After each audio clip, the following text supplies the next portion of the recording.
Hi, this is Phil, and I'm here to tell you all about the Capes and Lunatics Patreon. Don't miss out on our comic book creator interviews, including our monthly Chichester chats with comic book legend DG Chichester, superhero movie brackets in our search for the worst comic book movie of all time, and many, many more specials, all completely uncensored. Access starts for $3 a month, full video when you pledge $5 a month. Check out the link in our show notes or go to patreon.com/CapesandLunatics. Hope to see you there.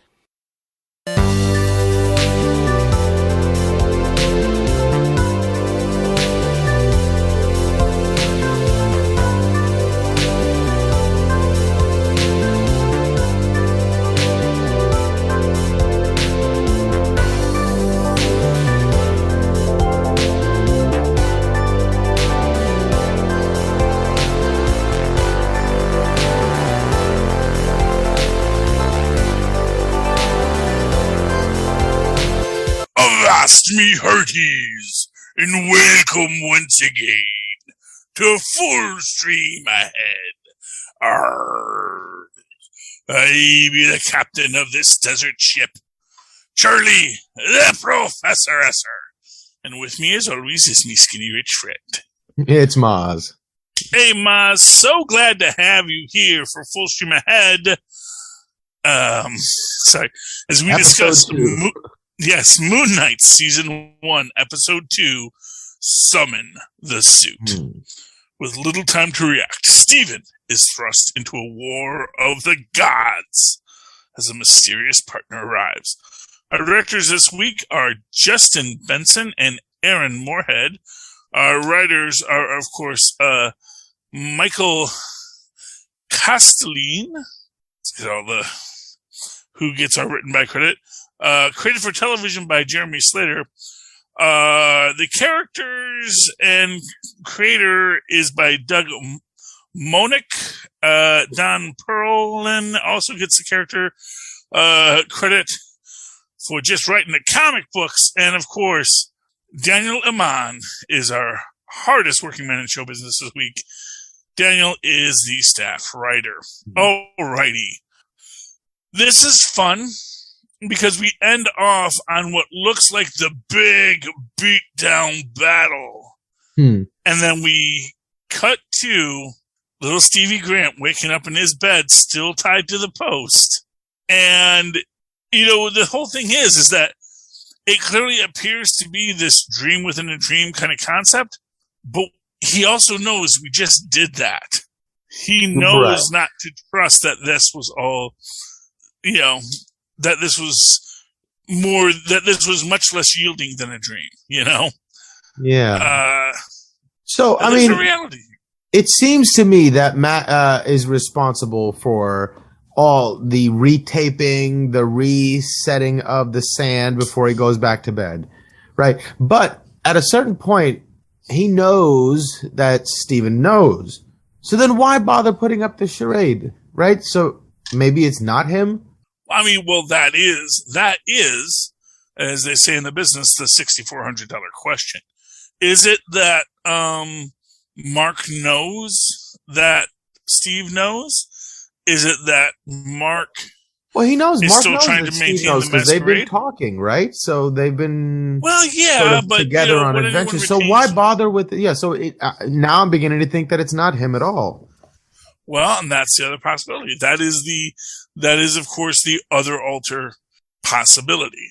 I mean, it'd be kind of cool if there is a personality there that neither of them are aware of. That would be really fascinating.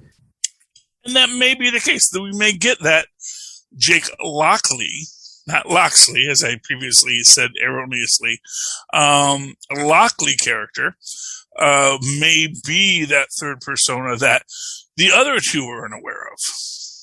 Because it's actually an interesting question whether or not Stephen Grant whether or not Mark Spector was aware of Stephen Grant.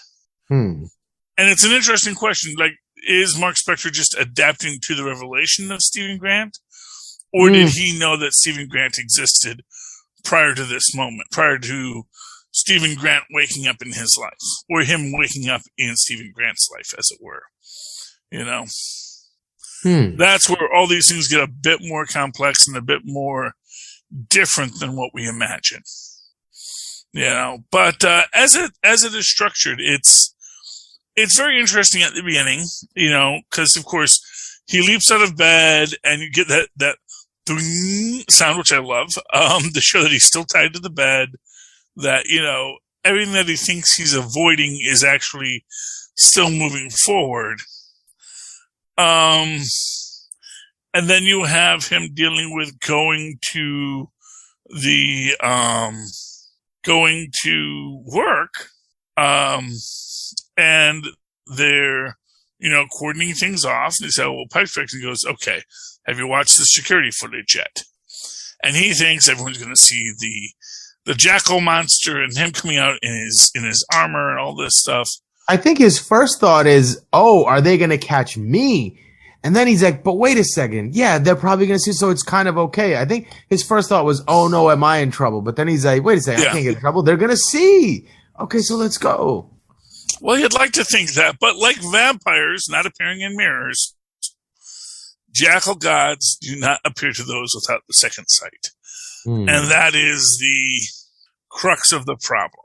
So hold on. So is it that there was some sort of an electromagnetic pulse or something that erases their image or their visual, light waves away from being detected? Or is it that it's there, but you have to be special to see it? But no, it can't be, because he doesn't see it on the tape either. Exactly. So that's how you know that. It is a physical manifestation of, a light wave redirection, but one that if you are sensitive to it, you see without seeing. It's if your third eye is open, you can see it. And I'm guessing that if you got a Khonshu rocking up inside you as an avatar, your third eye is like all the way open all the time, man. Right, but maybe it's that it's another dimensional kind of thing, right? So that's why the sand is never disturbed, because he goes to a different place and he exists in a physical medium in that place, but his consciousness gets transferred back and he's back in this world. And so that might be sort of an intersection of dimensions that we are not able to perceive.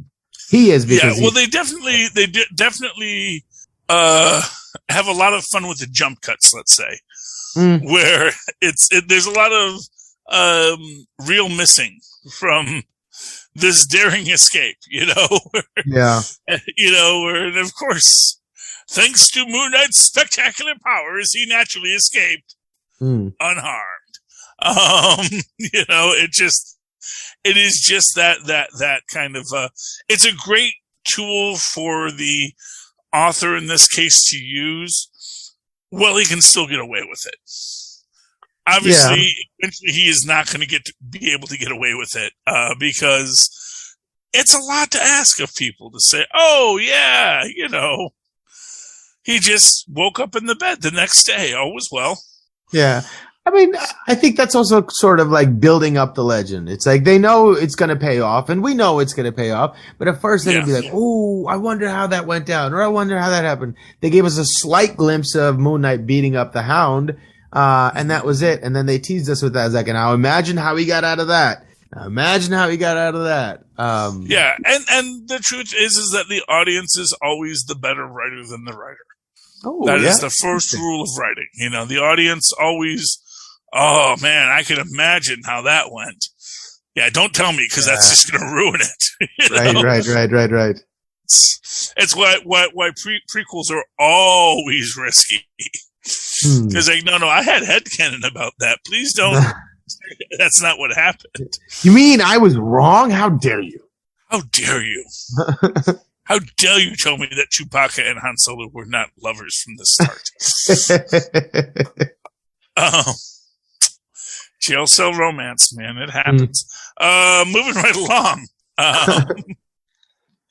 So Steven gets fired because he goes to watch it, and they say, dude, why did you mess up the bathrooms? You messed up the Why did you do that?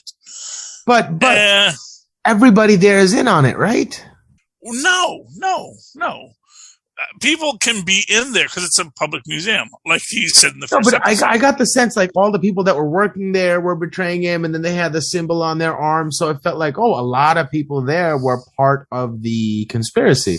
And I almost made me wonder, is that guy part of the conspiracy too? Is he one of the faithful? I don't think so. All right. And unless their goal was to make him doubt himself, except for the fact that doesn't seem to be the case. So, like, in this situation, what I'll say is, it does not seem like anyone at the museum is trying to make him doubt himself or believe it is all false. Except for the fact that they're telling him that it is all false or that this is what reality is. Whereas when we get to the quote-unquote cops who show up later, who do turn out to be part of the cult, their approach is very different in the way they present it. And I feel like they are very much just trying to suss out if this guy is just playing them or if there's a real thing. Although I do want to call out, there is a really, what I think is a very, I guess it just reads strongly to me, where they say, please return any property of the museum. He's like, oh, I'm not trying to nick anything. And they're like, no, your name tag. But of course, this is his name. This is Stephen, who he is, who he believes he is. And now he has to take that off and give it back. He doesn't get to be Stephen anymore.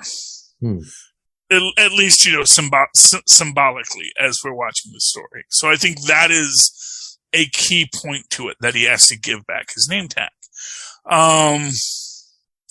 He realizes he has keys to a storage locker, and again, another burner cell phone that he now has to track down where this storage unit. Where this key, storage unit. And I do like that. It's implied that he just went to every storage company in London. And the last one was like, no, Mark, I remember you. You're just that great guy. You come by all the time. You're Number so 43, right? Yeah. And it takes him right there, goes there, and Mark has a cot, which implies Mark has slept there some nights. But, of course, that doesn't necessarily make sense since, there are days in space, but you would think that, I guess maybe Mark sleeps at the storage locker only to return home and reset everything. Maybe he doesn't sleep there because if he sleeps, he probably gives up control back to Steven. So he probably just goes there as like a little spot to heal if he needs help. Like if he just needs to be stationary for a couple of days and let a leg heal or something like that, or a wound heal. Yeah. Because we do notice that he misses not just one night or one day's worth of time. When he misses that date with that lady from the museum, it seems like he missed a bunch of days. So sometimes Moon Knight takes over for days at a time, and he wakes up none the wiser. Yeah. Anyway, it's a lot. It's a lot to process here, but in this case, we also see Steven not willing to release himself back to Steven or to Mark, and they get back into their mirror battle. And Mark finds the gun, he finds the passports, he finds all the money, and he knows this is some shady stuff. That's the truth of it. This is some shady stuff that he has found himself in the middle of. And he basically says, no, man, I'm going to go turn myself in because clearly whatever we're doing, it's illegal. And you know what? I don't want to kill anybody else. Yeah, you're going to be behind bars, dude. So get used to it. But then Layla shows up. Layla, the wife of Mark Spector. Possibly this is their way to, it's like, no, it's sort of like MJ in Spider-Man. It's like, no, she's Marlena, but she goes by Layla, kind of a thing. So Marlena is his chick in the Moon Knight comics. So that's a possibility, but now she's Layla. But I like her. She's a lot of fun. She's cool. Yeah. She drives a Vespa because Vespas are cool. Don't care what you say. You can be, No, but see, Vespas are cool because Vespas are not trying to be something else. Vespa has found their own identity. They're trying to be Vespas. But if you try to tell me a Vespa is a hog or a Vespa is like, shiny chrome or that it has, that it can chase somebody down. Vespa is for buying a baguette on the corner and coming back home. That's what a Vespa is for. Vespas are for getting around the city fast. Yeah. You go to the corner to get your baguette. It's basically like a child's scooter. Well, no. That's the thing is like they actually have a lot of power. You don't need to have on city streets. You don't want to be going 90 miles an hour because you will die horribly if you're going 90 miles an hour on a city street. You'll die horribly going 80 miles an hour on a city street. If you want to be an intimidating gang member, you don't drive around in a Vespa. Well, as I always say, man, who's more intimidating, the big hulking guy smashing things, or that little short guy in the white suit in the corner? As long as he's not riding a Vespa, I might be convinced to say the little guy. But the minute he rides a Vespa, he's opening himself up to all sorts of bullying, perhaps legitimately. Yeah, or then the Vespa guy just has to let you know that what. You know what Vespas are? In the movie The Nerds, Vespa owner. When the nerds say, "Hey, nerds, we're gonna take pride in being nerds," and they do their little show, and they're like, "This is weird nerd music," and they're full celebration of their nerddom, and that makes them cool. But they're like cool because they're not cool, not because they're actually cool. Nobody would say they're cool, but they would be saying in pitch that they're cool. That's why a Vespa's cool, right? But you know what? In truth, that's why a motorcycle is cool. Because motorcycle culture was literally people saying, I don't need your rules. Right. I'm going to be a 1%er. I'm going to be a motorcyclist. And you know what? If you don't understand why you need to be a motorcyclist, that's not my problem. Sure. Yeah. That's why Vespa's cool. What makes you cool is nonchalance. Right. I don't get But then don't take that nonchalance and try to over-aggrandize that. Now, look how cool my nonchalance is, Then it's not nonchalance anymore. You know what I mean? Then you're not being a Vespa. Well, exactly. But and to be fair, that's what a lot of people who ride motorcycles are doing. Like, look how tough I am on my big Harley hog. And it's like, no, you're but you can say that when it's true. You know what I mean? Like, you're allowed to say that when it's true. Right. You can say it when it's true. That's the point. It's like, that's the thing. It's like there are. Here's what I'm going to tell you. A biker will always respect another biker, regardless of whether their bike is a step through or a step over, which is what I recently learned is the difference between scooters and motorcycles. Motorcycles you step over, scooters you step through, which actually means that the bikes in Akira are actually scooters, not motorcycles. What? No, the motorcycles they ride in Akira. You step over them. You don't step through them. No, apparently, the guy said no. You step through them. That it's that in the anime, and again because it's Japan. So they just put a big old motor on the scooter, but they have like a place to put your feet in it. But now, of course, you can always stick your foot out if you need to. But that the engine mount and the mechanics are in the back versus basically if you have a place to put your feet that is shielded, and honestly the line gets very blurry as you work through it, but that's just something someone had pointed out on the internet recently, and it may not be true, but I've said it, and you can fact check me, Mozz. That's kind of interesting. Yeah, but that is apparently the difference between a scooter and a motorcycle.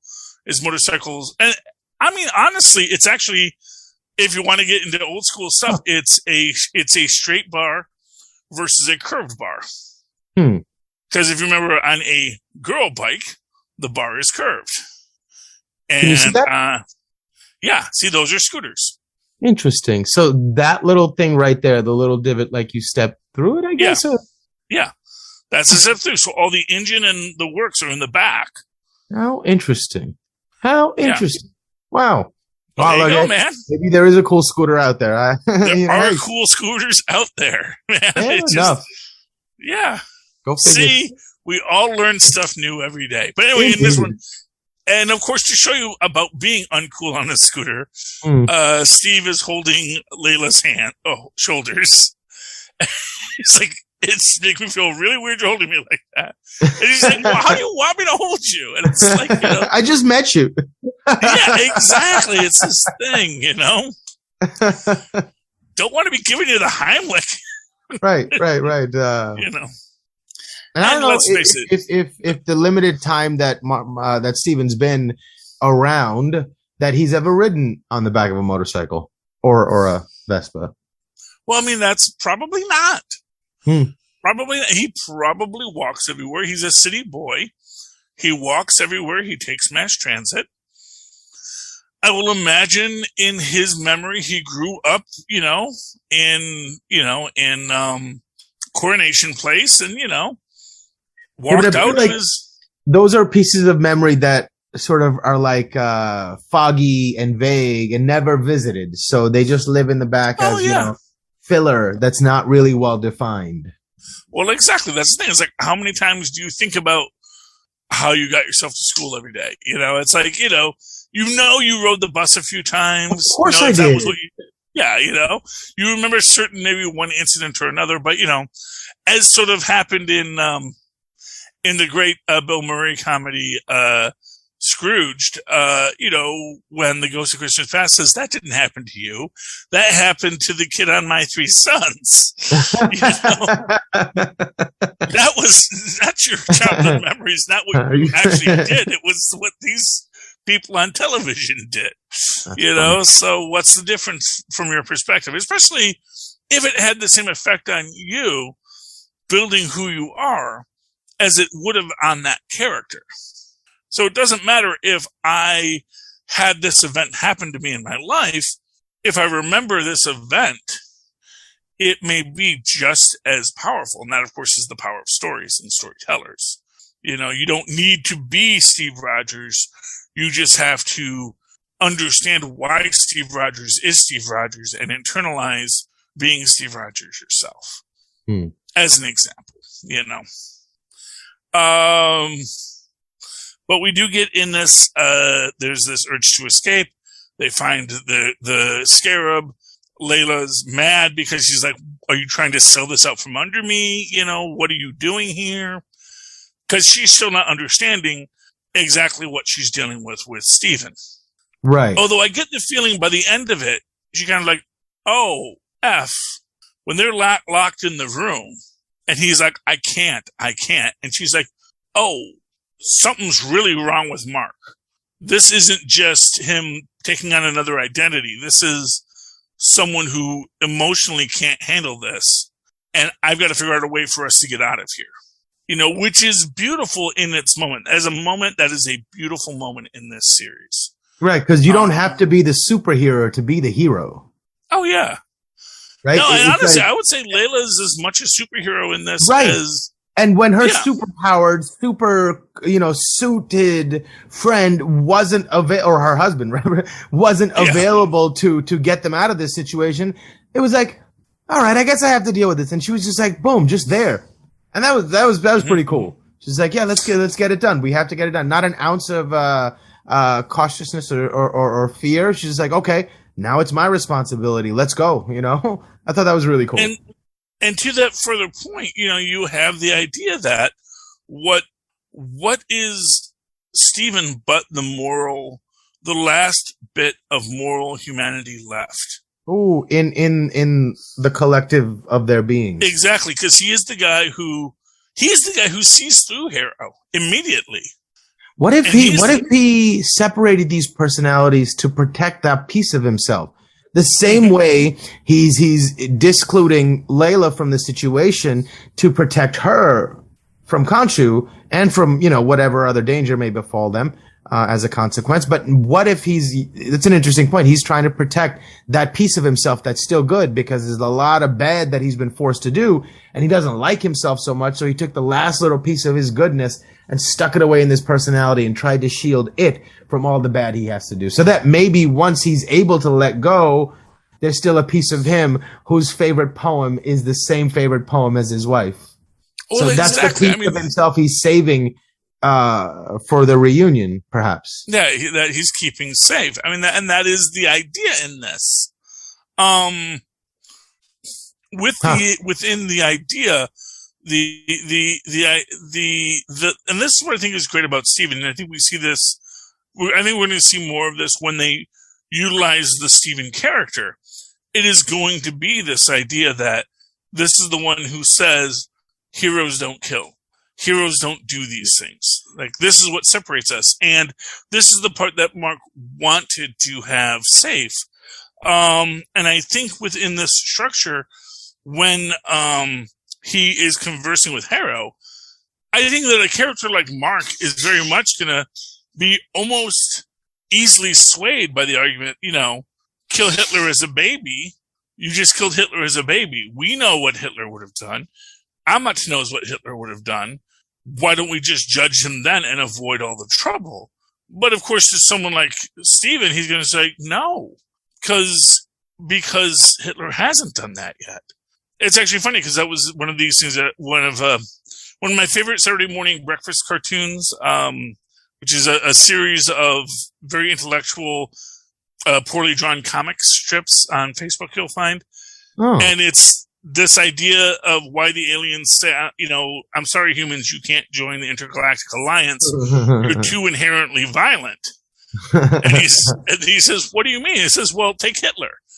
And he says, well, okay, yes, Hitler was a very evil person and a long string of evil people, but they're the exception of the rule. And the alien says, no, not that Hitler existed, that you all want to go back in time and kill Hitler as a baby.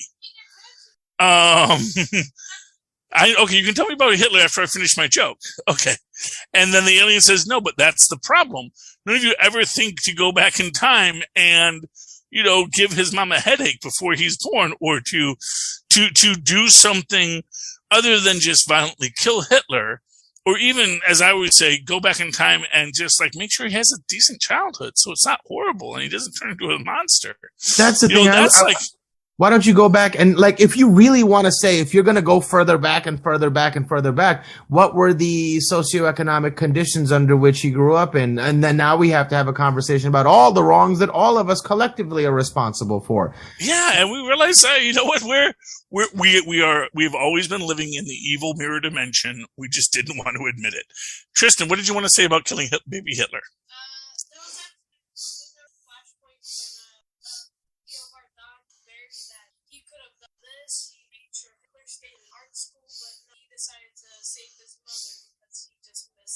Yeah, that is probably Barry Allen's big failure. That he could have, that with the power to go back in time and you want to change time, you do so many things to save so many people. But it's a little lame if you just want to go back and make sure your mom doesn't die.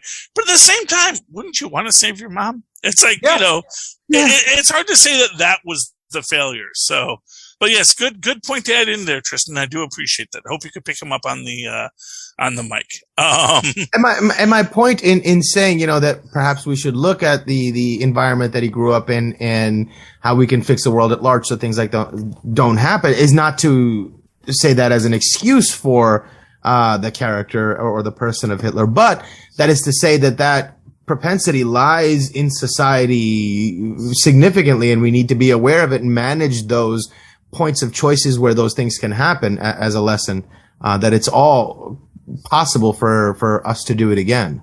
And if we keep pointing fingers and saying, it was just an expression of the human condition. We need to fix society so things like that don't happen.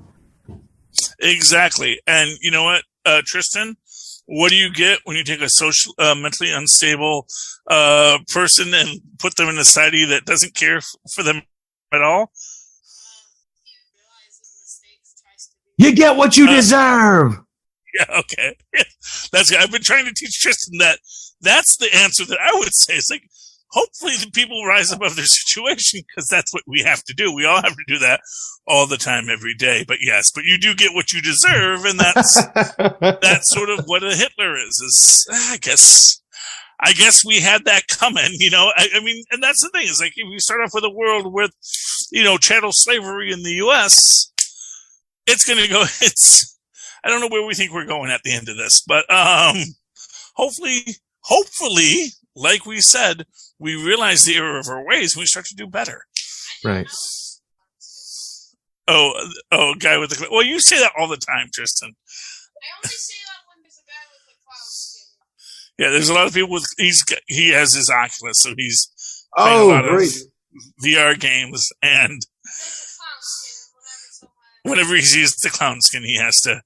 Oh, there we go. We see now you have to friend Mozz. So you can shoot him in Oculus.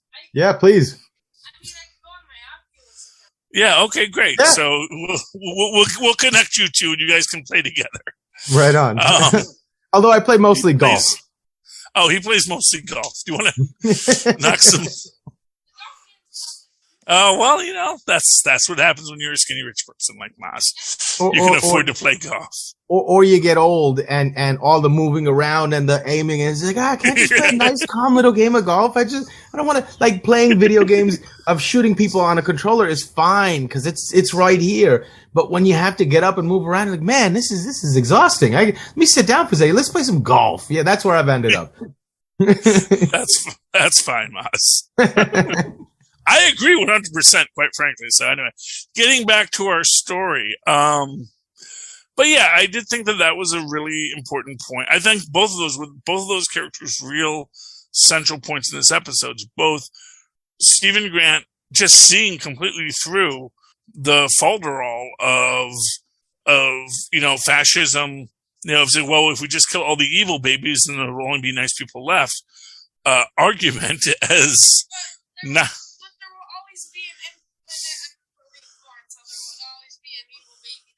Yeah, which means you just have to kill a lot of babies is the problem. Why kill babies and, I'm not, why don't you just treat them better? Well, that's the idea. Then again, a lot of serial killers probably were just sociopaths from the start.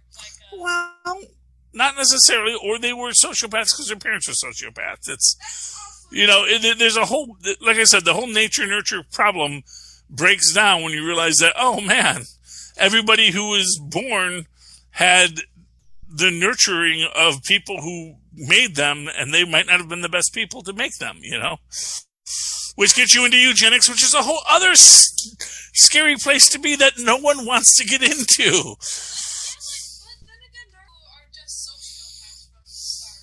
Yeah, but that's the question, Tristan. Are they sociopaths from the start? Or are they sociopaths? Yeah, it's like, What if there's a whole spectrum of emotions that people can go through and a whole spectrum of things that people are predisposed to react to? And when two energies collide, like quantum fields, and create a particle like an electron or something, in the same way, when this field collides with this field, when somebody with the propensity to maybe react poorly to certain environment reacts that environment, poof, you have something that is possible in the human condition.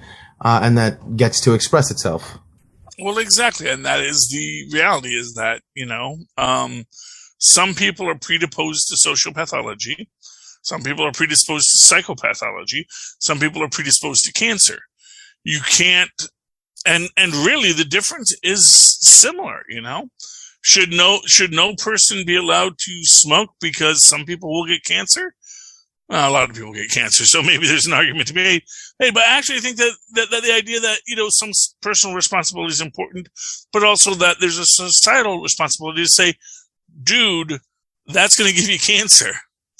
Dude, that's going to make you a sociopath. Don't do those things, because once you become a sociopath, there will be consequences for sociopathology.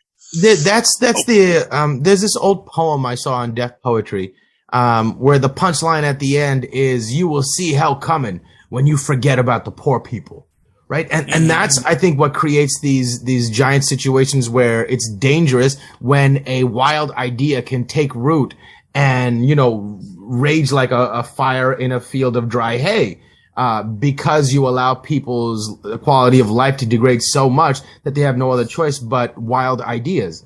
And that can take hold when you don't take care of your society. A lot of poor people can be easily led to evil things. So you got to take care of society. So that C that's ripe for abuse can't be taken advantage of, Mm-hmm. Exactly. And along those lines, the idea that, what we build ourselves to as a community is our responsibility to one another. Is, you know, it is what we see in this, but also we see its mirror opposite in the fact that Harrow, and this is a very interesting thing. Harrow makes this point in this episode about how they all try to learn 3 languages. And he makes these statements in Mandarin to someone else, neither of whom I believe are Chinese in that conversation where they're having it in Mandarin. And of course, Smilu and many other people, they're pointing like, oh my gosh, they have horrible grammar in Mandarin. And it is literally the Orientalism that the producer of this show, or I forget his name, the guy who made a big deal about, you know, making sure everyone is Egyptian, or that you're I think that you're presenting Egyptians. Is that Doug? I don't know, but presenting Egyptians as Egyptians. That this is literally it. That this is literally the idea that this is a white guy showing how much he's one of the people by learning Mandarin, even though he's not learning it well. You know, but thinking that gives him the authority to. He's on the journey. He's just learning. He's on the journey. Right? I mean, but like, he's also killing people left and right. So, you know. I understand. But from his perspective, his soul, his conscience is clean because he's doing it for killing Hitler reasons, you know? So, yeah. I don't think it's why not just try to make Hitler have a better life? That's the point, you know? Right. He was predisposed to react a certain, maybe just put him in a different environment, where those two energies don't get to be so close to each other, and maybe we come out okay. Yeah, but I thought that was kind of cool, and I think that the reason they're showing like the white guy is because okay, he's talking to somebody who also isn't very adept at it, but they're learning with each other. Like, let's talk so we get practice with it. So I thought that's what they were trying to show. Yeah, although you don't want to have the Peggy Hill effect, where people who speak a language to themselves and to others who also don't speak the language find themselves in a spot where they think that they're correct, even when presented with false, with corrected information. Tristan, what did you want to say? What? Oh, fine. Yes, you can use my phone to make drawings. Okay. Thank you, Tristan. Anyway, so that's that. But yeah, I mean, and like I said, I mean, that's the question, and that's the idea that there's ways you can look at it. Yes, he could be just a guy learning and trying to be better. And I think on some level, that is what Hero wants, is to be better. But it is that question, in his attempt to be better, is he really bettering himself? He's misguided for sure. Yeah. Well, that's the thing. Like, if he is misguided, if he is whatever he's planning for his group, which I think leaves the possibility open for some sort of reason to wake him from his misgivings. If he genuinely has the impulse inside to like genuinely want to do good, I think it's possible to show someone like that is probably not very good. And once they see that, someone that genuinely believes that they want to be good, it would be impossible for them to continue down that path once they see the truth. But I think that's the thing. You just have to, instead of fighting that guy, you need to show him the truth somehow. Because fighting is only going to strengthen his resolve. But I actually think that there's an aspect of this that is actually a bit deeper, which is the idea that he is also a former avatar of Khonshu, and he was also a Fist of Vengeance. And when you are a Fist of Vengeance, eventually you say, well, if I have the power of a god, what if I stopped people before? What if I did pre-crime? You know? That's a nail hammer kind of thing, right? Exactly. Right. And which is why, and I think that's sort of the thing, is that Steven is moral because you need someone to be moral as you have a Fist of Khonshu, as you have an Avenger. An Avenger as can Khonshu only be an Avenger. Chipping away at your humanity little by little. Exactly. That's the crux of the biscuit, Mozz. Any final thoughts tonight? No, I'm super excited for the next episode. I'm really loving Oscar Isaac's performance in this. Really loving the relationship between Layla and him, and how there's like pieces of the old Mark perhaps that are in Steven that she's noticing, and those sorts of dynamics are really, really interesting to watch play out, especially with really, really good actors. Absolutely. And for those of you who don't know, this is Full Stream Ahead, part of the Capes and Lunatics Network. If you'd like to talk to any of the people on the Capes and Lunatics Network, you can write to us at CapesandLunatics@gmail.com. That's CapesandLunatics, all spelled out, at gmail.com. Call us at 614-382-2737. That's 614-38-CAPES. And go to Linktree, that's linktr.ee/Capes and Lunatics, where you can buy amazing merch, like a real aluminium mug that'll keep your drink cold all night long, as well as amazing t-shirts, not this one I'm wearing, but others. And it is still an amazing t-shirt, yes. And of course, you can also contribute to our Patreon that keeps the whole thing on the air. We appreciate it if you can give us a little money. If you give us $5 a month, you get full video content, including the worst superhero movie brackets. Yes, you also do get topless movie reviews, of which the worst superhero movie brackets are a part. Anyway, and at the end of the day, if you want to just write to me, good old Charlie Esser, you can do so at superconnectivityblog@gmail.com. That's superconnectivityblog, all one word, at gmail.com. Of course, follow me on Twitter as I live tweet things at Charlie Esser. That's CharlieEsser. Look for the two E's in the middle. For quality. Bing! Thank you, Mozz. All right, ladies and gentlemen. All right, me hearties. Me delightful cast and crew who've sailed with us upon the seas of sand of ancient Egypt. Come away with us again next week as we once again sail full stream ahead. Arr.